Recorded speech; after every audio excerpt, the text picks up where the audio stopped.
अस्सलाम वालेकुम दोस्तों। आज मैट्रिक्स 9 की सेकंड क्लास है, क्लास नंबर 2, जिसमें मैं आपको चंद फंक्शंस के बारे में बताऊंगा। क्योंकि ये स्टार्ट बिगनर्स की क्लासेस हैं, तो स्टेप बाय स्टेप मैं आपको बताता जाता हूँ, ये आप जहन नशीन कर लें। सबसे पहले तो ये आ जाते हैं हम पर्सपेक्टिव व्यू पे। ये 4 स्क्रीन्स हैं, सी प्लेन है। 4 स्क्रीन्स के ऊपर हम जो भी काम करेंगे, हम चारों तरफ से ये 4 स्क्रीन से हम देख सकते हैं। सबसे पहले तो ये पर्सपेक्टिव व्यू है। थ्रू फिंगर में हम सामने से देख सकते हैं। ये साइड व्यू है, हम साइड से देख सकते हैं। पर्सपेक्टिव के अंदर हम ऊपर नीचे आगे पीछे बआसानी हम इसे मूव कर सकते हैं। अब आ जाते हैं कुछ टूल्स बार के फंक्शंस के ऊपर, जो यहाँ बताने ज़रूरी हैं, वो मैं आपको बता देता हूँ। सबसे पहले तो ये देखें आप, top view and bottom view, ये दोनों चीज़ें आ रही हैं। ठीक है, ये front view, back view, left view, right view, ये सारे आप देखें। जहाँ जहाँ आप माउस लेके जाते रहेंगे, नीचे आपको उनके फंक्शंस के बारे में वो बताएगा। अब मिसाल के तौर पे मैं लुकिंग डाउन पे खड़ा हुआ हूँ, ये लुकिंग डाउन पे मैं आ गया और मैंने यहाँ प्रेस कर दिया टॉप व्यू। अब देखें ये टॉप के अंदर कन्वर्ट हो गया। अब ये मुझे टॉप बता रहा है, हालांकि चीज़ एक ही है, लुकिंग डाउन भी वही है और टॉप व्यू भी वही है। अब यहाँ आता हूँ मैं पर्सपेक्टिव में आके अगर मैं इसे दोबारा से टॉप व्यू कर देता हूँ, तो पर्सपेक्टिव जो है वो टॉप व्यू की शक्ल में कन्वर्ट हो जाएगा।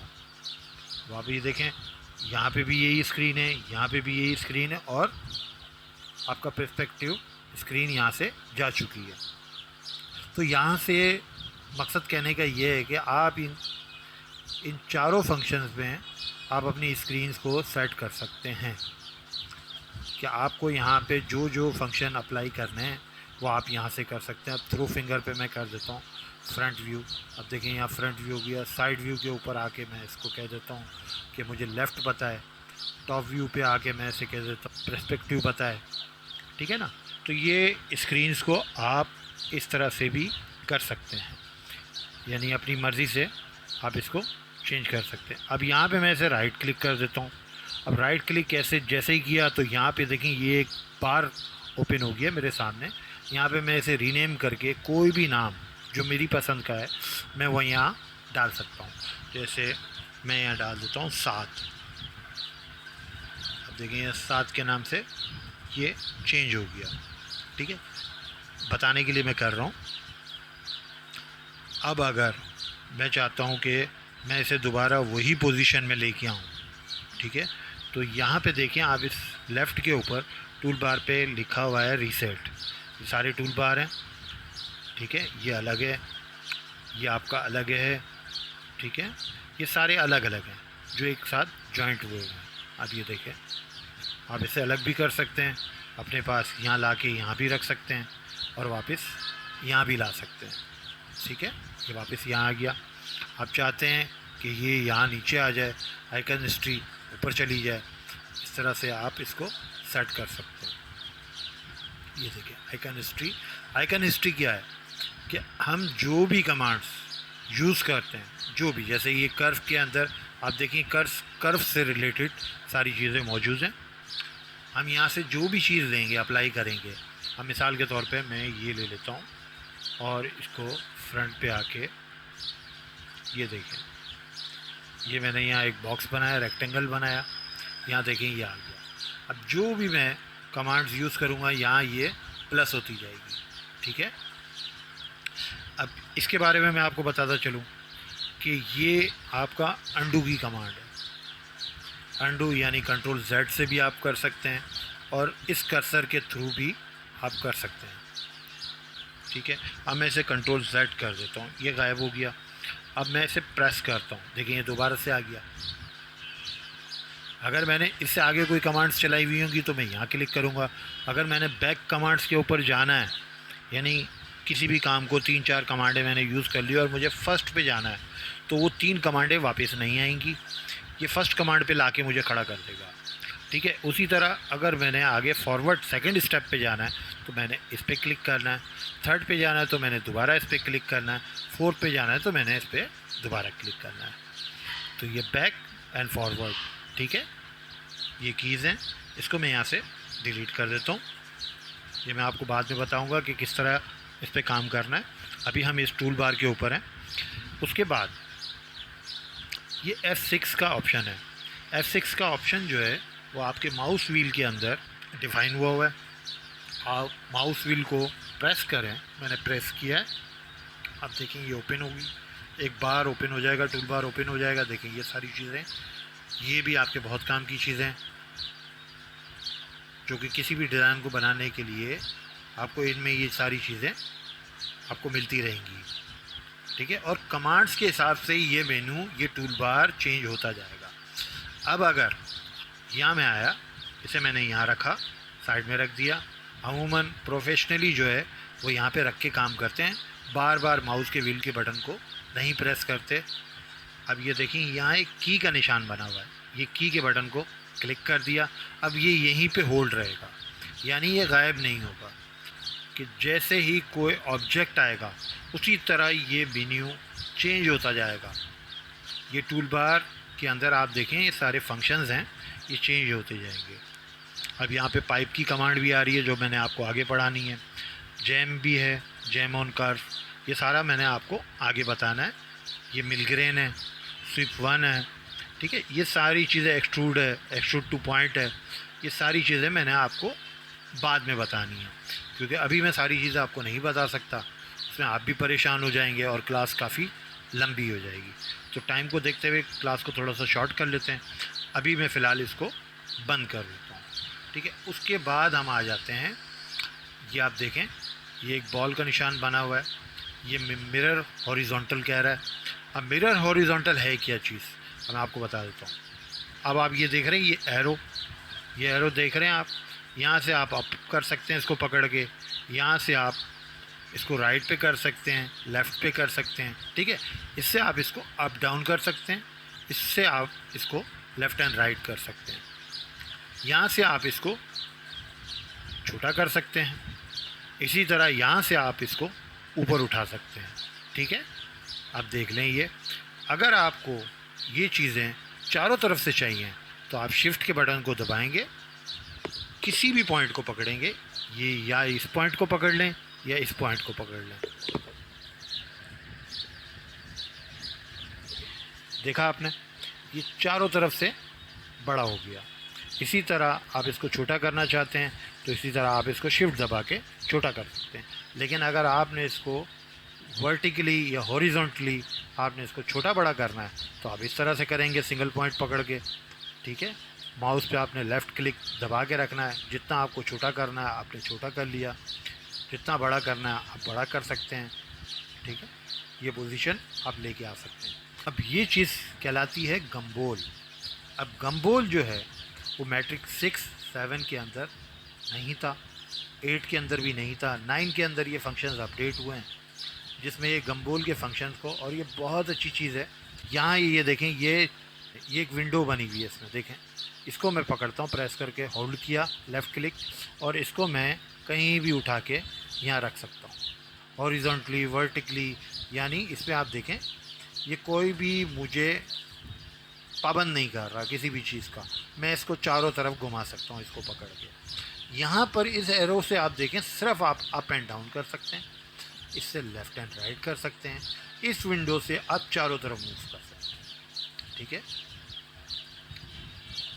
उसके अलावा इसमें कुछ और फंक्शंस हैं, मैंने आपको कहा कि मैं आपको बाद में बताऊंगा। अगर आपने इसे ऑफ़ करना है या आपका ये ऑफ़ हो चुका है तो ये ऑन कहाँ से होगा, और अगर ऑन है तो आपने इसे ऑफ़ कहाँ से करना है।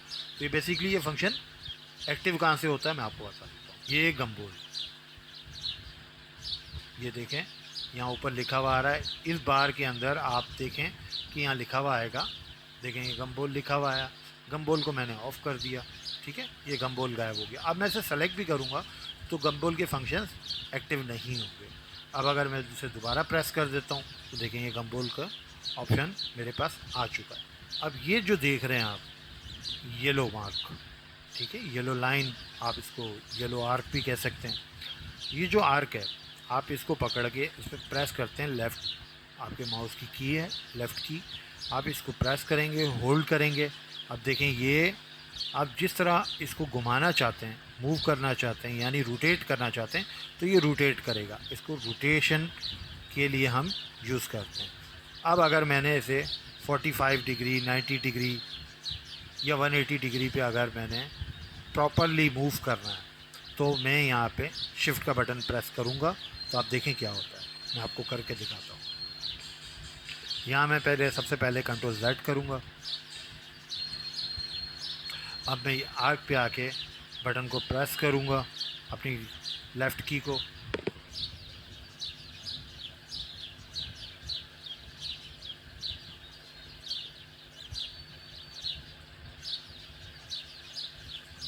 अब देखा आपने, हर 45 डिग्रीज़ के ऊपर ये चेंज हो रहा था, ठीक है। और अगर मैंने इसे फुल रोटेशन करना है, लेकिन ये फुल रोटेट भी मैं कर सकता हूँ, तो ये बिल्कुल इस चीज़ से आज़ाद हो जाएगा। यानी 45 डिग्री अगर मैंने एक जान के ये कर लिया कि जी ये 45 डिग्री है, तो मैं इस तरह कर लेता हूँ अगर मुझे पता है तो 45 डिग्री। लेकिन अगर मुझे नहीं पता तो मैं यहाँ पे शिफ्ट का बटन प्रेस करूँगा, तो ये एक्चुअली 45 डिग्री पे ही मूव हो। आपने देखा ये 45 डिग्री पे मूव हो चुका है। तो ये तो हैं इसके फंक्शंस। अब हम थे यहाँ पे कि मिरर हॉरिजॉन्टल का काम किया। अब मैं इसे उठा के यहाँ रख देता हूँ और मैं इसे कह देता हूँ मिरर हॉरिजॉन्टल। अब देखें ये मिरर, यहाँ मैंने इसको प्रेस किया, ये मिरर हो गया, ठीक है। अब इसी तरह इन दोनों को पकड़ा और मैं इसे कहता हूँ कि मिरर कर वर्टिकल, यानी नीचे की तरफ आ। तो ये देखें ये वर्टिकल है, ये देखें ये वर्टिकली ये यहाँ पे ट्रांसफ़र हो गया, ठीक है। मैं चाहता तो इसे कॉपी करके यहाँ रख सकता था, यहाँ रख सकता था, यहाँ रख सकता था, लेकिन जब यहाँ फंक्शन दिया हुआ है तो लाजमी है मैं ऐसे यूज़ करूँगा, ये मेरे लिए ज़्यादा आसान रहेगा। अब मैं वापस कंट्रोल Z करके इनको हटा देता हूँ, ठीक है। और अब आता है क्वाड मिरर क्या काम करता है मैं आपको बता देता हूँ।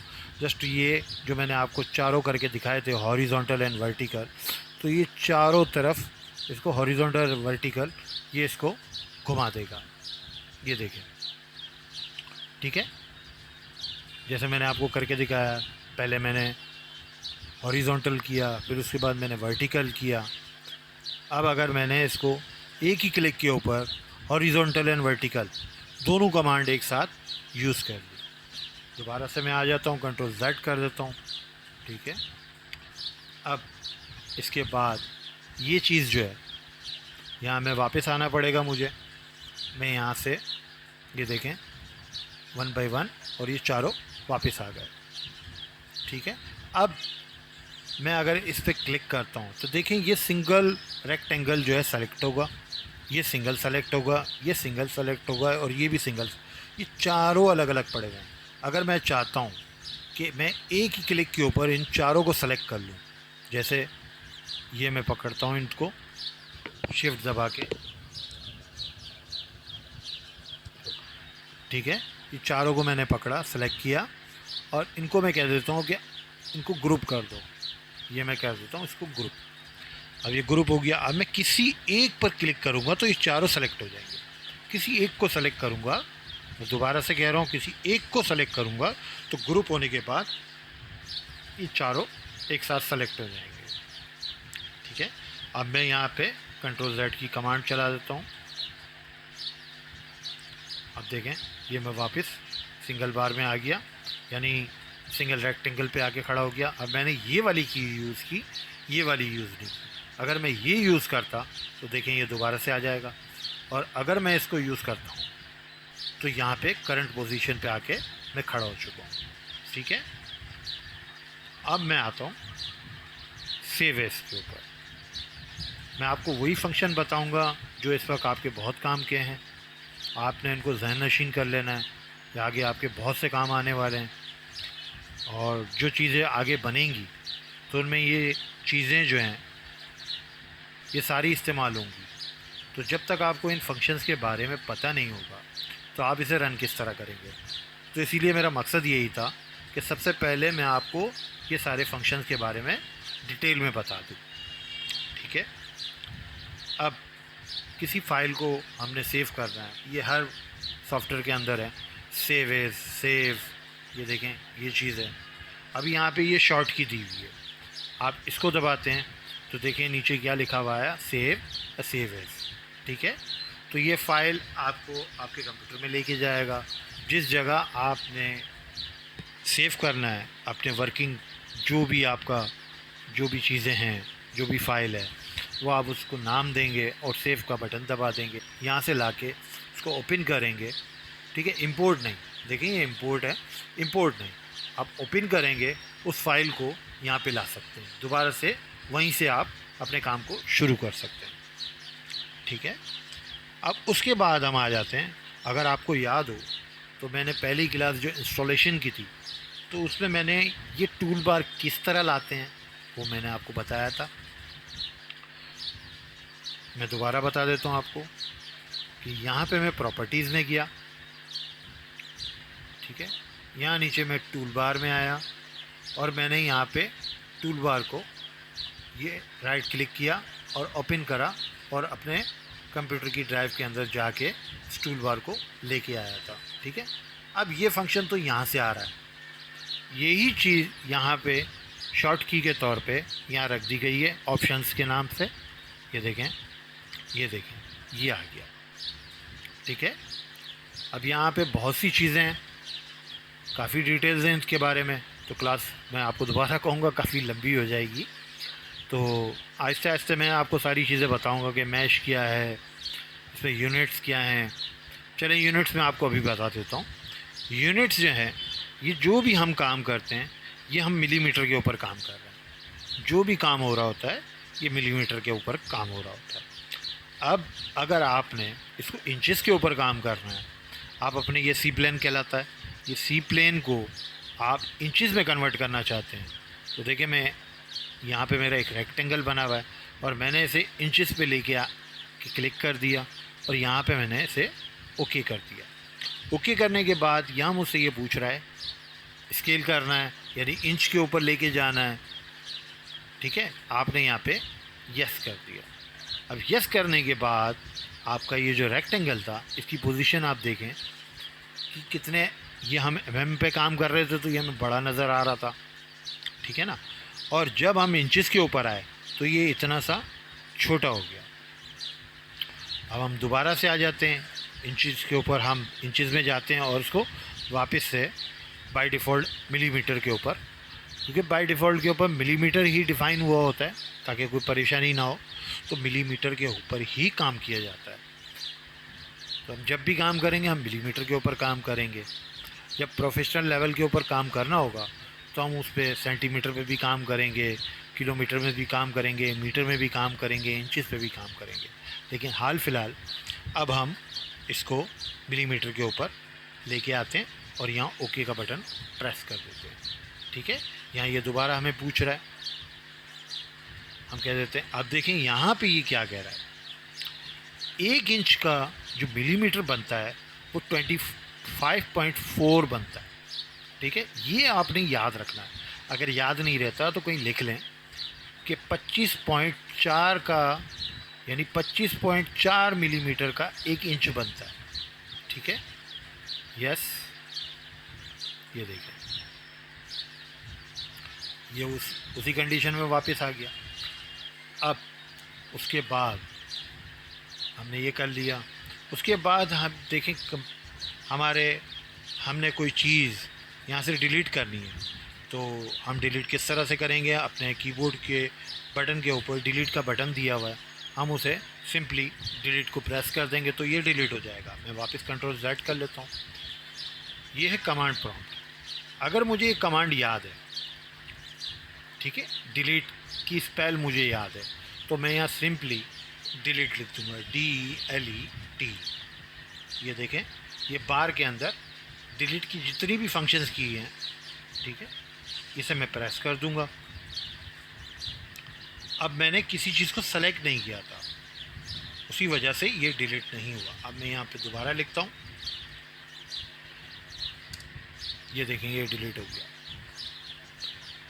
पहले जो गलत करके बताने का मकसद ये था कि आपको पता चले कि गलतियाँ कहाँ हैं और सही कहाँ हो रहा है। तो कुछ गलतियाँ मैं जानबूझ के करूँगा ताकि आप उन चीज़ों को सीखें। जब तक गलतियाँ सामने नहीं आएंगी तो कोई भी चीज़ आप नहीं कर सकते। तो मैं वापस कंट्रोल Z कर लेता हूँ। अब मैंने दो चीज़ें आपको बता दी हैं, कीबोर्ड से भी आप इसको डिलीट कर सकते हैं या टाइप कमांड के अंदर भी आके इसको डिलीट कर सकते हैं, और यहाँ से आके भी आप इसको डिलीट कर सकते हैं। तो तीन जगह आपके ये फंक्शन काम कर रहे हैं कि आप यहाँ से डिलीट कर सकते हैं। ठीक हो गया। अब ये देखें ये सी प्लेन है। सी प्लेन का जो सेंटर है आप देखें ये इसका सेंटर है। ये लाइन आपको नज़र आ रही है, ये रेड लाइन, ठीक है, और ये लाइट ब्लू लाइन आपको नज़र आ रही है। इसका सेंटर पॉइंट ये होगा, ठीक है। अब मैं कोई चीज़ लेता हूँ, सबसे पहले मैं आता हूँ कर्व में। ये है कर्व मेन्यू, ठीक है। इसमें काफ़ी चीज़ें हैं, कर्व के अंदर भी कर्व से रिलेटेड ये सारी चीज़ें हैं इसमें। ये सेकंड विंडो, ये थर्ड विंडो, ये सारा आपको मैं आगे बताता जाऊँगा। जो जो आपके काम की चीज़ें हैं वो आपके सामने आती रहेंगी, आपने उनको ज़हनशीन करना है। एक साथ मैंने आपसे दोबारा कह रहा हूँ, मैं एक साथ आपको नहीं बताऊँगा, उसमें आप भी उलझेंगे और क्लास भी काफ़ी लंबी होगी। तो इसमें जो ज़रूरी हैं वो मैं आपको बता देता हूँ। सबसे पहले तो ये आपको लाइन, जो आपको हर वर्क के अंदर यानी कोई भी काम करते हुए आप ये ज़रूर यूज़ करेंगे, ठीक है। ये एक सिंगल लाइन है, यहाँ मैंने लेफ़्ट क्लिक किया, ठीक है, एक पॉइंट वहाँ बन गया। सेकंड पॉइंट ये मैं यहाँ रख देता हूँ कि मुझे यहाँ से लेके यहाँ तक ये लाइन चाहिए, ठीक है। इसी तरह 1 2 3 4 5 ये बॉक्स हैं। आप इनको डब्बी भी कह सकते हैं, डब्बा भी कह सकते हैं, बॉक्स भी कह सकते हैं, ठीक है। तो मैं इसे बॉक्स कहूँगा। ये 5 बाई 5 का यानी 5 × 5 का एक बॉक्स है, ठीक है, एक रेक्टेंगल है। उसकी पैमाइश के हिसाब से आपने सारा ये काम करना है जी। तो अब मुझे चाहिए ये 3 mm की। तो अब मैंने 3 mm की अगर लाइन लेनी है तो मैं किस तरह लूँगा, अब मैं आपको करके दिखाता हूँ। ये यहाँ से मैंने स्टार्ट लिया और ये 3 mm मैंने काउंट किया, ये 1 2 और ये 3, ठीक है ना, ये 3 mm। उससे बेहतर मेरे लिए जो आसान है, मैं यहाँ कमांड में लिख दूँगा कि मुझे 3 mm की लाइन चाहिए, यानी मैं यहाँ लिख दूँगा 3 करके मैंने यहाँ पे अपने कीबोर्ड से इंटर का बटन प्रेस किया, ठीक है। अब ये देखें, ये 3 से आगे देखें ये नहीं जाएगी, ये 3 mm की ही लाइन बनेगी। अब मैं इसे कहीं भी छोड़ दूँ, ये 3 mm से आगे या नीचे नहीं बनेगी, ना कम बनेगी ना ज़्यादा बनेगी। ये देखें ये 3 mm की लाइन। इसी तरह अगर मुझे 4 mm की लाइन चाहिए तो मैं 4 mm कर लूँगा। यहाँ पे मैंने फ़र्स्ट क्लिक करना है, ठीक है, और यहाँ ऊपर आके सेकंड मैंने क्लिक नहीं करना है, यहाँ ऊपर आके मैंने जस्ट यहाँ क्लिक करना है और यहाँ पे मैंने लिखना है 4। अब देखें ये 4, अब देखें ये क्या कंडीशन आ रही है इसकी। अब ये 4 mm की लाइन बन गई। देखें ये 1 2 3 और 4, ये 4 mm की लाइन है आपके सामने। इसी तरह एक रेक्टेंगल हम लेते हैं, ये मुझे चाहिए 2 बाई 3 का। यहाँ पे मैं एक रेक्टेंगल लेता हूँ। अब मुझे ये चाहिए 2 × 3 यानी 2 बाई 3 का मुझे चाहिए। तो मैंने फ़र्स्ट क्लिक यहाँ किया और यहाँ पे मैंने लिखा 2 mm यानी 2 लिखा, एंटर किया। उसके बाद ये मुझसे कह रहा है, अब ये देखें ये 1 और 2, अब ये इधर नहीं जा रहा है, इधर नहीं जाएगा।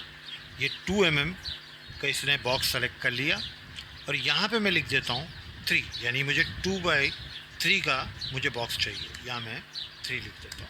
आप देखें अब इसने ये बॉक्स बना दिया। अब देखें एक बॉक्स, 2 बॉक्स और ये 3 बॉक्स, 2 बाई 3 का ये बॉक्स बन गया, ठीक है।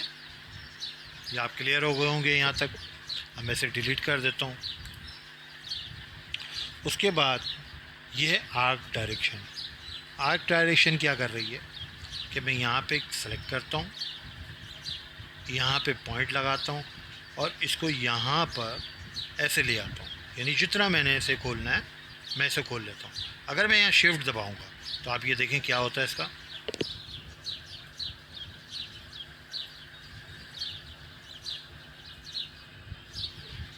शिफ्ट दबाने से आपने देखा कि ये 45 डिग्री, ठीक है, ऐसे, और 90 डिग्री, यानी ये 45 एंड 90 डिग्रीज के ऊपर ये मूव होगा। और यहाँ पे मैं इसे बगैर शिफ्ट दबाए मैं इसे किसी भी तरह से जितना मुझे चाहिए मैं इसको खोल सकता हूँ, ठीक है। ये आर्क डायरेक्शन ये बन गई। अब मैं चाह रहा हूँ कि इसको एक शेप देना। अब मैं शेप किस तरह से दूंगा? सबसे पहले तो मैं इसे मिरर कर लूँगा। अब मिरर किस तरह से करना है ये देखें आप, हॉरिजॉन्टल मैंने करना है, ये देखें ये हॉरिजॉन्टल मिरर हो गया। अब इन दोनों को मैंने पकड़ा, सेलेक्ट किया, और यहाँ पे देखें ये जॉइन की कमांड है। यहाँ देखिए ऊपर लिखा हुआ आ रहा है जॉइन, ठीक है। ये सारी कमांड्स हैं, मैं आपको बताता जा रहा हूँ, आप देखते जाएं। ये जॉइन की कमांड है, ये जॉइन कर दिया, ये देख ये जॉइन नहीं हुआ। अब क्या वजह है जॉइन नहीं हुआ, आपको मैं बताता हूँ। ये देखें ये दोनों कर्वें एक दूसरे से कितनी दूर हैं, ये जॉइन नहीं हो रही। अब अगर मैं इसे यहाँ से ऐसे पकड़ के अगर ऐसे रख देता हूँ, देखें ये करीब आ गई, अभी भी दूर हैं। तो इस तरह अगर मैं करता हूँ तो मुझे काफ़ी टाइम लग जाएगा। तो सबसे पहले मैं इसे डिलीट कर देता हूँ, और यहाँ पर एक कमांड है मिरर की। अब मिरर, आप उससे पहले मिरर करने से पहले मैं आपको ये बता दूँ कि ये देखें ये स्नैप्स का टूल बार है। स्नैप्स के अंदर आप ये देखें ये एंड है, ये आपने ऑन रखना है, ये मिड है, ये सेंटर है, ठीक है, ये क्वाड है, यानी चारों तरफ से ये पकड़ेगा। लेकिन आपने ये दो ऑप्शन को अभी यूज़ नहीं करना। आपने यहाँ से ये नियर इसको ओपन करना है, उसके बाद ये पॉइंट को ओपन करना है, और उसके बाद इसको ऑफ़ कर देना है। अब आप हैरान होंगे कि ये चारों मैंने ऑन करवा के ये बंद क्यों कर दिया। अगर मैं ये बंद नहीं करता हूँ तो ये कहीं से भी कोई भी चीज़ पकड़ना शुरू कर देगा। जैसे आप कह दें कि मैग्नेट का काम करना शुरू कर देगा। अब ये देखें मैं यहाँ से जैसे ही इसको पॉइंटर को करीब लेके जाता हूँ, ये देखें ये पकड़ने से शुरू कर देता है। और मैं ये नहीं चाह रहा हूँ कि मेरे साथ ये मैग्नेट वाला काम करता रहे, तो मैं इसे ऑफ़ कर देता हूँ। अब ये मैंने ऑन किए हैं, तो मैं हस्बे ज़रूरत इसे एक्टिव करूँगा एक की के थ्रू। वो की है ऑल्ट। अब मैं ऑल्ट प्रेस करूँगा, और देखें यहाँ से मैं पॉइंट स्टार्ट करूँगा, वो ऑटोमेटिकली यहाँ पे इसके साथ मिल जाएगा। अब देखें मैं करके दिखाता हूँ। सबसे पहले तो मैं स्किप करके इस कमांड से बाहर आता हूँ, इसको मैं मिरर करता हूँ, और मैं ऑल्ट का बटन प्रेस करता हूँ। अब मैं शिफ्ट का बटन प्रेस करूँगा और इसे ऊपर लेके जा रहा हूँ इसी तरह से। अब देखें ये लाइन इस तरह से चल रही है, लेकिन अगर मैं शिफ्ट दबाऊंगा तो इसकी पोजीशन कुछ और होगी। करके दिखाता हूँ मैं आपको। शिफ्ट प्रेस करता हूँ, ये देखा आपने। अब आप इस लाइन को देखें, यहाँ पे अब भी ये दूर है, ये अब भी दूर है, यहाँ पे ये मिली हुई है। अब मुझे इसको एक शेप के अंदर लाना है, तो एक शेप के अंदर मैं किस तरह से लाऊंगा? अब देखें मैं इसे यहाँ पे रख देता हूँ, ठीक है, और इसे मैं जॉइन करता हूँ। अब मुझे पता है ये जॉइन नहीं होगा, वजह ये दोनों कर्वें एक दूसरे से बाहर हैं। तो ये सिर्फ आपके लिए मैं करके दिखा रहा हूँ कि इसमें क्या कर सकते हैं जो ये एक शेप बन जाए। और इससे मैं ऐसा भी करके दिखाऊंगा कि डायरेक्टली जो काम मैं अभी कर रहा हूँ ये मुझे करना नहीं पड़ेगा, और अगर मुझे करने की ज़रूरत पड़ी है तो मैं इसको किस तरह एक शेप में एक जॉइन मतलब शेप कर बना सकता हूँ, यानी एक जॉइन शेप बना सकता हूँ। अभी ये दोनों कर्वें अलग अलग पड़ी हुई है, ये देखें ये दोनों अलग अलग पड़ी हुई है। तो अगर मैं इनको सेलेक्ट करता हूँ और यहाँ पे मैं इसे जॉइन करता हूँ तो ये मुझे मना कर रहा है अनेबल टू जॉइन कर्व्स। तो अब मैं इसे करता हूँ, दोनों को सेलेक्ट करता हूँ। यहाँ पे देखिए ये कैंची का निशान बना हुआ है, ट्रिम, ठीक है, ये कमांड का नाम है ट्रिम। अगर आपको ट्रिम की कमांड याद है तो आप यहाँ पे ट्रिम लिख दें, लेकिन अगर ये सामने ऑप्शन मौजूद है तो आप इस पर सिंपली क्लिक कर दें। और मैं इसे माउस व्हील से बड़ा कर लेता हूँ, जूम कर लेता हूँ, यहाँ मैंने इसको ट्रिम किया, यहाँ से मैंने ट्रिम किया, नीचे आया, अपने राइट क्लिक को मैंने होल्ड करके, ये देखें ये ऊपर जा रहा है, स्क्रीन सी प्लेन ऊपर जा रहा है। उसके बाद मैंने यहाँ से ट्रिम किया और यहाँ से ट्रिम कर दिया, ठीक है। और उसके बाद मैं राइट क्लिक करके कमांड से बाहर आ गया। बाहर आने के बाद ये दोनों को सेलेक्ट किया, ठीक है, और इसको ज्वाइन कर दिया। अब देखें यहाँ पे 2 curve join into 1 close curve, यानी ये क्लोज हो चुकी हैं एक सिंगल कर्व के अंदर, ठीक है, एक सिंगल शेप के अंदर। अब ये हो गया। अब इसे आप ऊपर कर सकते हैं। आप चाहते हैं कि आप ये प्रॉपरली सेंटर आ जाए। अब देखिए ये लाइन से हट कर ये एरो, अगर मैं इसे यहाँ से भी सेट कर सकता हूँ, ठीक है, और इस सेंटर से मैं इसको ऐसे करके ये ऐसे सेट कर सकता हूँ, यानी इस एरो को इसके मिड में मुझे लाना है। और ये सारी मेहनत से अगर मैंने बचना है तो मैं इसे सेलेक्ट करता हूँ, इसे सेलेक्ट करता हूँ, यहाँ पे मैं यूटिलिटीज़ में जाता हूँ। ये सबसे पहला ऑप्शन है सेंटर ऑब्जेक्ट, देखें यहाँ पे ऊपर लिखा हुआ आ रहा है सेंटर ऑब्जेक्ट। मैं यहाँ जस्ट क्लिक करता हूँ और यहाँ पे किसी भी ऑप्शन को छेड़े बगैर ये ग्रीन बटन को मैं प्रेस कर देता हूँ। अब देखें ये बिल्कुल सेंटर हो चुका है। अब मैं आपको करके दिखाता हूँ दोबारा से, यहाँ पे रख दिया, यहाँ पे ये आइकन हिस्ट्री के अंदर में आया। अब मैं जो दोबारा यूटिलिटीज़ के अंदर आ गया, सेंटर ऑब्जेक्ट को दबाने की ज़रूरत नहीं, यहाँ पे ये आ चुका। मैं इसे ये जस्ट एक सिंगल क्लिक के ऊपर मैं इसे सेंटर कर लेता हूँ। अब देखें ये सेंटर आ गया, ठीक है। यहाँ तक आप क्लियर हो गए। दोबारा से हम कर्व मेनू में आते हैं। अब मैं आपको ये करके दिखाता हूँ। ये मैंने यहाँ से डिलीट कर दिया। अब देखें यहाँ से जो भी इसका सेंटर पॉइंट है, मुझे इसका सेंटर पॉइंट पकड़ना है इस सी प्लेन का, तो मैं सेंटर पॉइंट पकड़ने के लिए F4 को प्रेस करूँगा। तो यहाँ पे भी F4 दिया हुआ है, मेरे कीबोर्ड पे भी F4 दिया हुआ है। अगर आप चाहें, आपके पास ये मेनू या टूल बार नहीं है, तो आप F4 के बटन को प्रेस करें। मैं यहाँ से कर लेता हूँ। ये देखें ये F4 प्रेस हो गया, यानी ये सेंटर पॉइंट इसका पकड़ लिया। यहाँ से मैं इसको 3 mm के ऊपर मैं इसको इस तरह से एक शेप बनाता हूँ। यहाँ से मैंने ये किया, उसके बाद दोबारा मैं यहाँ पे आया, मिरर किया, जस्ट यहाँ पे ऑल्ट का बटन प्रेस करूँगा तो ये मैग्नेट काम करना शुरू करेगा और मैं इसे ज्वाइन करूँगा। आप देखिए सिंगल क्लिक के ऊपर ये सारी चीज़ें हो जाएंगी।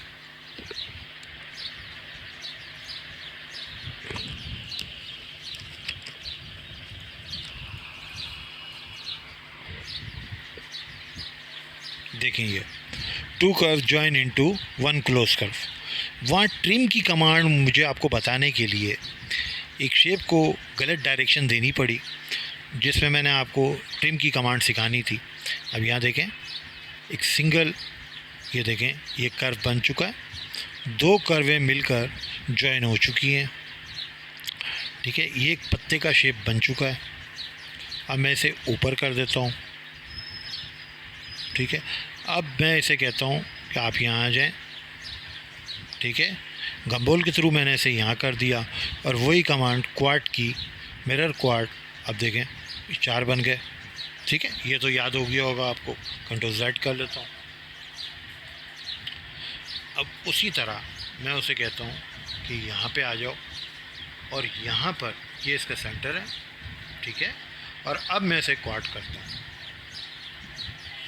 देखें ये एक शेप बन गया, कितनी आसानी से एक फूल बन गया ये। तो इस तरह से करके आप एक शेप बना सकते हैं। इसी तरह मैं आपको एक शेप और बना के दिखाता हूँ। इसे मैं यहाँ ग्रुप करके पहले यहाँ साइड कर लेता हूँ। यहाँ मैं आपको दोबारा बता देता हूँ, सर्कल बनाते हैं। F4 प्रेस किया, ये मैंने एक सर्कल बना लिया, ठीक है। ये छोटा सा सर्कल बना लिया। उसके बाद ये है पॉइंट्स, कंट्रोल पॉइंट्स। ये कंट्रोल पॉइंट्स को मैंने जस्ट सिंगल क्लिक किया और इस पॉइंट पे आके अपने लेफ़्ट की को, माउस की लेफ़्ट की को प्रेस किया और इसे नीचे कर दिया। ये देखिए स्किप करके मैं इस पॉइंट से बाहर आ गया, ठीक है। अब मैं इसे यहाँ ऐसे मूव कर लेता हूँ, यहाँ से ऐसे ले आता हूँ, ठीक है, और इसको क्वार्ट कर लेता हूँ। आप देखें ये बन गया एक फूल, एक शेप की शक्ल में आ गया। ये देखें, चाहें तो इसे छोटा कर सकते हैं, शिफ्ट करके इसी साइज़ पे आ सकते हैं। मैं नहीं आऊँगा अभी। ये देखें, ये मैंने एक बना लिया। उसके बाद इंटरप्ट कर्व क्या काम करता है ये मैं आपको बताता हूँ। ये देखें, यहाँ एक सिंगल क्लिक किया, ये राउंडिंग शेप बनाएगा, ठीक है। अब मैं चाह रहा हूँ ये ये ये ये ये ये ये ये अब मैं राइट क्लिक करके इससे बाहर आ गया, ठीक है। मैं डिलीट कर देता हूँ। अब मैं एक शेप बनाऊंगा इसी इंटरप्ट कर्व से। सिर्फ आपको बताने का मकसद था कि इंटरप्ट कर्व की लाइन किस तरह राउंड करती है। ये देखिए,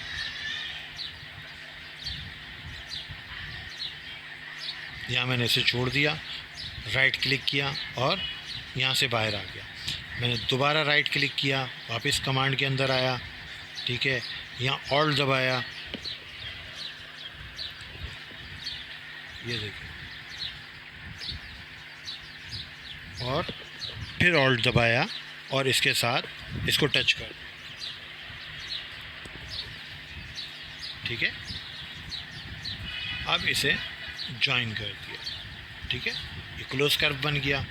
उसी के बाद मैं इसे यहाँ ले आता हूँ, उसके बाद मैं इसे यहाँ पे ले आता हूँ,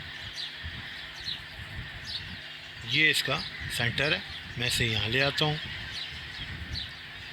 उसके बाद मैं ऐसे कहता हूँ कि क्वार्ट कर दो। अब ये देखिए, ये एक शेप बन गया, इसको ग्रुप कर लिया और इसको उठा के यहाँ रख दिया।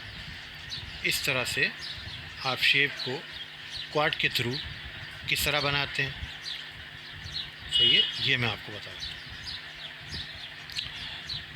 अब ऐसे आगे कमांड्स और भी हैं जिससे एक प्रॉपर फूल बनाया जाएगा, लेकिन अभी सिर्फ जो है मैं कर्व के अंदर आपको बताने की कोशिश कर रहा हूँ कि सिर्फ कर्व को यूज़ करके आप किस तरह एक शेप क्रिएट कर सकते हैं।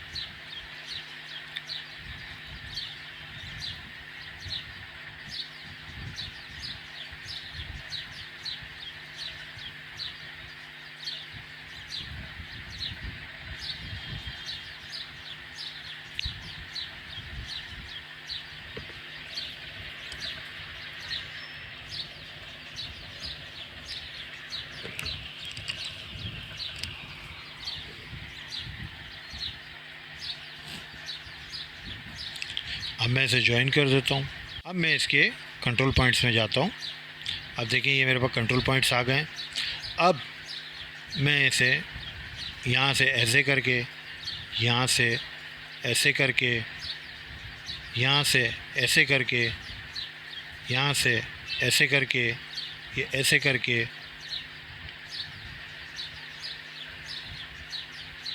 ये देखें, ये एक शेप में बना रहा हूँ। ये देखें,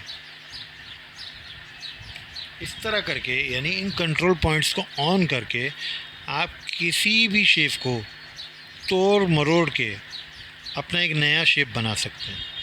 तो ये कंट्रोल पॉइंट्स का बताने का मकसद ये था कि आप इसमें किसी शेप को चेंज करना हो, यानी ये लाइन को अगर मैंने ऊपर करना है, इसको नीचे करना है, इसको पीछे करना है, इसको और आगे करना है, तो ये मैं कर सकता हूँ। इसी तरह एक कर्व लेते हैं या एक लाइन लेते हैं। अब ये देखें, यहाँ से मैं इसको यहाँ पे ले आता हूँ, ठीक है। अब इसके एडिट पॉइंट्स के अंदर मैं जाता हूँ, यानी कंट्रोल पॉइंट्स में जाता हूँ, कंट्रोल पॉइंट्स में मैं जाता हूँ। तो यहाँ 2 पॉइंट्स ही दे रहा है, क्योंकि मैंने एक क्लिक यहाँ किया था, एक क्लिक यहाँ किया था।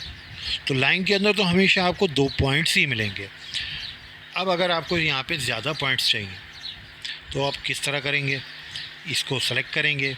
यहाँ पे देखिए, ये रीबिल्ड का ऑप्शन है, ठीक है, यहाँ लिखा हुआ आ रहा है रीबिल्ड। अब रीबिल्ड में आके आप यहाँ पे पॉइंट्स को बढ़ा सकते हैं। मिसाल के तौर पे मैं ऐसे कह देता हूँ कि भाई मुझे 8 पॉइंट्स चाहिए। मैं इसे प्रीव्यू करता हूँ, मेरा शेप तो नहीं बिगड़ रहा, ठीक है, और फिर मैं इसे ओके कर देता हूँ। अब मैं वापस आता हूँ कंट्रोल पॉइंट्स पे। कंट्रोल पॉइंट से देखें यहाँ पॉइंट्स बढ़ गए। अब मैं किसी भी पॉइंट को, ये देखें, ये यहाँ से, ये यहाँ से, ठीक है, ये मैं इसको यहाँ ले जाता हूँ, इसको मैं यहाँ ले आता हूँ, ठीक है, यहाँ ले आता हूँ, ये ऐसे शेप बना लेता हूँ, ठीक है, देखें ये, और इसको स्किप दबा के इससे बाहर आ जाता हूँ। एक लाइन को कंट्रोल पॉइंट्स किस तरह से दिए और इसको किस तरह से तिरछा कर लिया, यानी आड़ा टेढ़ा जिस तरह मैंने इसका जो भी शेप है, यानी जो भी मेरी ज़रूरत होगी उस हिसाब से मैं इसे टर्न कर लूँगा, ठीक है। तो ये भी समझ में आ गया होगा आपके। तो इंशाल्लाह मिलते हैं नेक्स्ट क्लास में, फिर मैं आपको इसमें मज़ीद चीज़ें बताऊँगा कि किस तरह से जो है एक शेप को बनाते हैं, एक फूल बनाते हैं। फिर उसके बाद मैं आपको बता दूंगा कि एक अंगूठी, एक रिंग आपने किस तरह बनानी है, ये लेयर्स का काम क्या है, ठीक है, ये डिस्प्ले का काम क्या है यहाँ पे, कि यहाँ पे क्या क्या चीज़ें हो रही हैं, ये रोटेट की कमांड है, ये डुप्लिकेट की कमांड है। तो चले मैं आपको डुप्लिकेट बता देता हूँ, इसको आज हम कंप्लीट कर लेते हैं। ये देखें, यहाँ पे मैंने इसे लिया और इसके ऊपर क्लिक करके अब मैंने इसे कहा मुझे इसका डुप्लिकेट चाहिए। अब ये कह रहा है कि डुप्लिकेट कहाँ से स्टार्ट करना है, मैं कह रहा हूँ यहाँ से स्टार्ट कर। अब ये देखें ये ऊपर नीचे यानी अनबैलेंस कंडीशन के अंदर घूम रहा है ना, तो मैं यहाँ दबा दूँगा शिफ्ट। तो देखें ये शिफ्ट में क्या काम कर रहा है,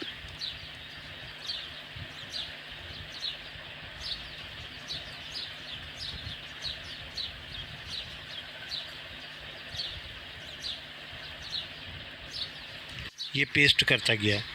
अब अगर मैं इसे ऐसे करता हूँ तो ये ऊपर नीचे होगा, लेकिन अभी आप देखें कि यहाँ पे एक डुप्लिकेट हुआ, ये डुप्लिकेट एक यहाँ हुआ, एक यहाँ हुआ, और ये 45 डिग्री पे हुआ, ठीक है। अब मैं इसे बाहर आ जाता हूँ, इसे मैं कंट्रोल Z करके ख़त्म करता हूँ, सेलेक्ट करता हूँ इसे। ये है एडिट पॉइंट्स, ठीक है, ये इसके एडिट पॉइंट्स हैं। ये देखें, ये देखें, ये देखें, ये देखें, ठीक है। इस तरह भी एक शेप आप बना सकते हैं। डिपेंड करता है कि आपकी ड्राइंग कैसी है, उस हिसाब से आप इसको एक शेप बना सकते हैं। मेरी ड्राइंग इतनी अच्छी नहीं है कि मैं आपको इससे बहुत ही खूबसूरत कोई शेप बना के दे सकता हूँ, लेकिन जो भी बना के दूँगा वो एक आइडिया होंगे, ठीक है। प्रोफेशनल आपने खुद बनना है, मैंने कमांड्स आपको बतानी है, उसमें किस तरह अमेंडमेंट करना है, किस तरह उसको चलाना है, क्या करना है, ठीक है, वो आगे का काम आपका है। ये मैं यहाँ से इसको डिलीट कर देता हूँ, फिर एक सर्कल पे या रेक्टेंगल के ऊपर आ जाता हूँ। सिर्फ आपको बताना है कि ये सारी चीज़ें किस तरह से काम आती हैं। मिरर में आपको बता चुका हूँ, ये मूव की कमांड, ठीक है। अब मुझे इसको मूव करना है, यहाँ मैंने जस्ट क्लिक किया, अब देखें, अब अगर मैं शिफ्ट दबाता हूँ तो ये बिल्कुल इसकी लाइन के अंदर मूव होगा और ये अनबैलेंस कंडीशन के अंदर मूव होगा। अब मैं इसे कहीं भी रख सकता हूँ, ये देखें यहाँ पे रख सकता हूँ, ठीक है, ये मूव हो गया। यहाँ पर ये कॉपी नहीं हो रहा, ये मूव हो रहा है, ठीक हो गया। अब इसके बाद जो कमांड है वो रोटेट की है। अब रोटेट कमांड क्या काम कर रही है, अब देखें, अब देखें ये रोटेट कमांड काम कर रही है, ठीक है। अब अगर इसे मैं कह देता हूँ कि यार इसकी साथ में कॉपियाँ भी बनाते हुए जाओ, यानी ये जो मेरा ओरिजिनल है ये सिर्फ ओरिजिनल देखें, अगर मैं यहाँ क्लिक कर देता हूँ तो मेरा ओरिजिनल ही यहाँ उठ के आया, और अगर मुझे चाहिए कि यार मेरा ओरिजिनल भी वहाँ पड़ा रहे और इसकी एक कॉपी यहाँ पे बनती हुई चली जाए, तो मैं कंट्रोल Z करता हूँ। अब देखें मैं आपको दोबारा से रोटेट करके दिखाता हूँ। ये मैंने यहाँ पॉइंट पकड़ा, ये सर्कल बन के आ गया, और मैं यहाँ पे जस्ट ये देखिए कॉपी 9 लिखा हुआ है, ये मैं कॉपी यस कर देता हूँ। अब देखें मैंने अपने माउस से लेफ़्ट क्लिक किया 1 टाइम, यहाँ पे किया, यहाँ पे किया, यहाँ पे किया, यहाँ पे किया और यहाँ पे किया, ठीक है।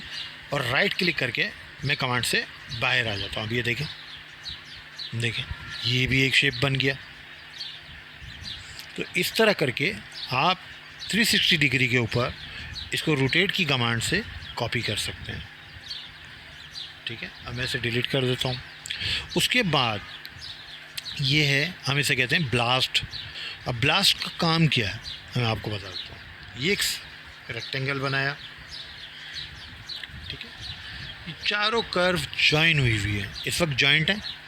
अब मुझे चाहिए कि हर कर्व मेरी अलग-अलग हो जाए।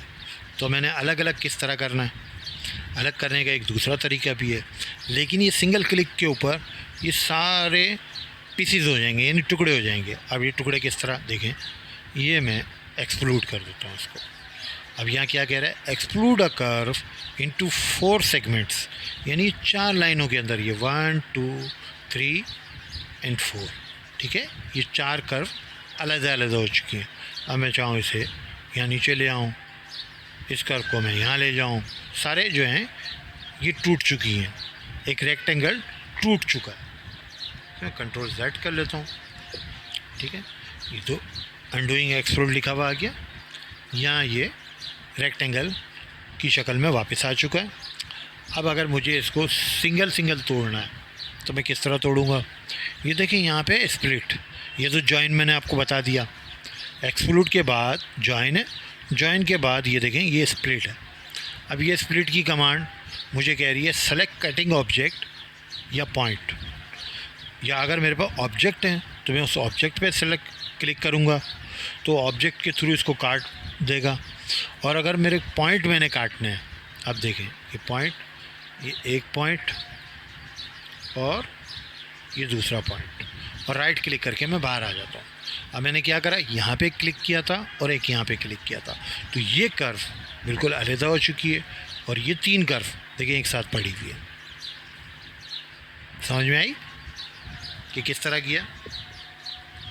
अच्छा, अब आप कहते हैं कि ये मुझे बीच में से काटना है, या हॉरिजॉन्टली या वर्टिकली, मैंने किस तरह काटना है वो मैं आपको बता देता हूँ। या मुझे इसको तिरछा काटना है, यानी 90 डिग्रीज़ के ऊपर, ठीक है, यानी 180 डिग्री के ऊपर, 45 डिग्री के ऊपर मुझे काटना है, तो मैं किस तरह काटूँगा तो मैं आपको बता देता हूँ। ये एक रेक्टेंगल है, ये आपने एक लाइन ली और मैं इसे कहता हूँ कि यहाँ से काटो। अब देखिए ये मैं इसे तिरछा काट रहा हूँ, ये मैंने एक लाइन लगा दी, ठीक है। ये लाइन सही नहीं लगी, लेकिन आपको बताने के लिए मैंने ये लाइन लगा दी है। अब मैं इसे सेलेक्ट करता हूँ, वापस से ये स्प्लिट की कमांड में आता हूँ। स्प्लिट की कमांड क्या काम कर रही थी कि पॉइंट टू पॉइंट भी काटती है और किसी ऑब्जेक्ट के थ्रू भी काटती है। अब ये ऑब्जेक्ट मेरा कौन सा है, यानी ये तो मेरा सेलेक्ट हुआ हुआ है, किस ऑब्जेक्ट के थ्रू मैं इसको काट रहा हूँ। ये देखिए मेरा ऑब्जेक्ट ये है, ये देखिए, ये देखिए, ये अलग हो गया, ये अलग हो गया, ठीक है। ये मैं अपने ऑब्जेक्ट को यहाँ से हटा दूँ। अब देखिए, ये देखिए आ गया। ये 2 अलग अलग पीसेस बन गए। यहाँ से मेरी लाइन गलत थी, जिसकी वजह से ये देखें ये आ गया। अब मैं कंट्रोल Z दोबारा कर लेता हूँ और अब मैं ऐसे कहता हूँ, ये जॉइंट है, मैं कहता हूँ एक सर्कल लगाता हूँ। ये मैंने एक सर्कल लगाया, तो छोटा कर लिया। अब मैं ये सर्कल को लेके यहाँ पे आ जाता हूँ, ठीक है। अब मैं इसे सेलेक्ट करता हूँ और इसे मैं स्प्लिट करता हूँ। ऑब्जेक्ट मेरा कौन सा है जिसे मैंने काटना है, ये, ठीक है। यहाँ मैंने राइट क्लिक किया, देखिए ये कट चुका है, ये 1 और ये 2, ठीक है। ऑब्जेक्ट को मैं इस वक्त साइड में कर देता हूँ, ठीक है। ये देखिए ये कट गया। अब मुझे इतना काटना था तो ये इतना ही कटा है, यानी ये शेप इतना अंदर था तो इसने यही पीस काटा है, बाकी को इसने रहने दिया है। ये सिंगल के अंदर है और ये अलहदा हो चुका है। स्प्लिट की कमांड भी आपको समझ में आ गई होगी। तो यहाँ पे ये कंप्लीट हो चुका है। ठीक है, इस वक्त ये रिंग रेल है, ये अंगूठी के लिए होता है, क्योंकि 2-3 क्लासों के बाद ही मैं आपको बताऊंगा, इससे आप उलझ जाएंगे अगर मैंने आपको सब बताना अभी शुरू कर दिया। मिलते हैं इंशाल्लाह अगली क्लास में। उम्मीद है आपको क्लास पसंद आई होगी। मैं आपको दोबारा से कह दूं कि जब तक आपको बेसिक्स नहीं आएंगी आप प्रोफेशनल नहीं बन सकते। तो ये क्लासेस सिर्फ बिगिनर्स के लिए हैं। तो उम्मीद करता हूँ कि आप इसको सब्सक्राइब करेंगे और लाइक करेंगे और शेयर करेंगे अपने दोस्तों के अंदर। और किसी के पास अगर मैट्रिक्स का सॉफ्टवेयर नहीं है तो कमेंट्स बॉक्स के अंदर आप मुझे प्लीज़ कमेंट्स कर दें। जहाँ मेरी गलतियाँ हैं तो मैं माज़रत ख़्वाह हूँ। मैं कोशिश कर रहा हूँ कि आपको अच्छे से अच्छा और सही तरीके से आपको सिखा दूँ। दुआ में याद रखिएगा। अल्लाह हाफ़िज़।